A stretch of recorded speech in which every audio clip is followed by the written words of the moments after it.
Hello and welcome back to the channel. We got a home project for you today. As you can see, we just recently redid our fence, and instead of just planting plants the entire length of the fence, we're gonna do 2 raised beds. So there'll be one here and then one there. So first I'll go over the materials. You'll need 2 4x4 posts. We just did, the pressure treated, but you could get cedar or any kind of color that you want.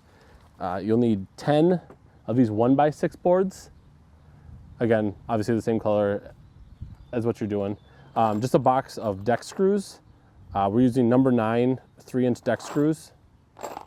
And then also some weed barrier you'll need. And then whatever kind of soil you want to put your plants in.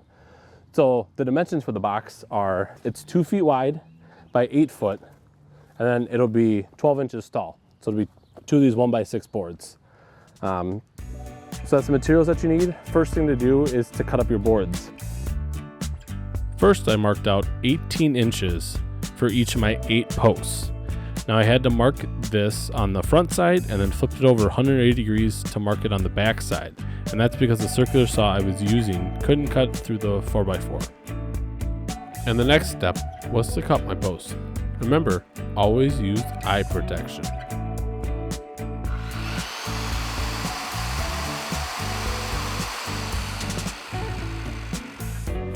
The next step was to cut up my 1x6 boards.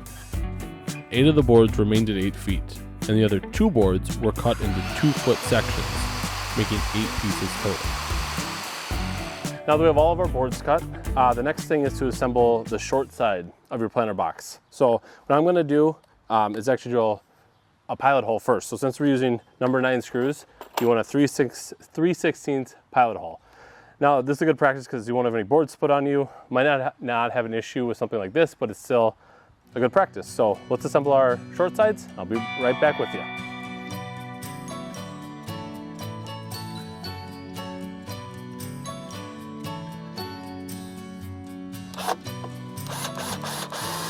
Okay, here are our 4 short sides. So now the next step is to attach your long sides. I guess one tip is when you're screwing in the long sides, maybe offset your screws just so they don't run into each other. Just a simple thing. So we'll get those attached, we'll get this dropped in the ground, and we'll be good to go. Quick little project.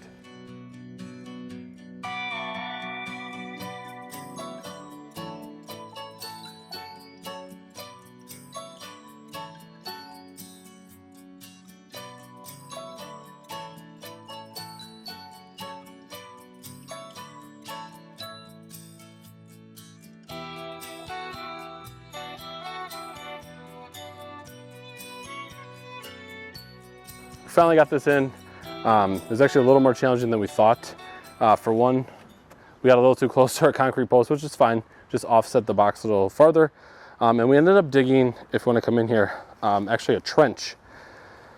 We found that was a good method because then we could get our posts kind of aligned so nothing was cockeyed or anything. And then we get the distance so it's centered on the fence well enough. And one thing that we did grab was a level. Just because since there are no cross supports or anything, the box does get twisted.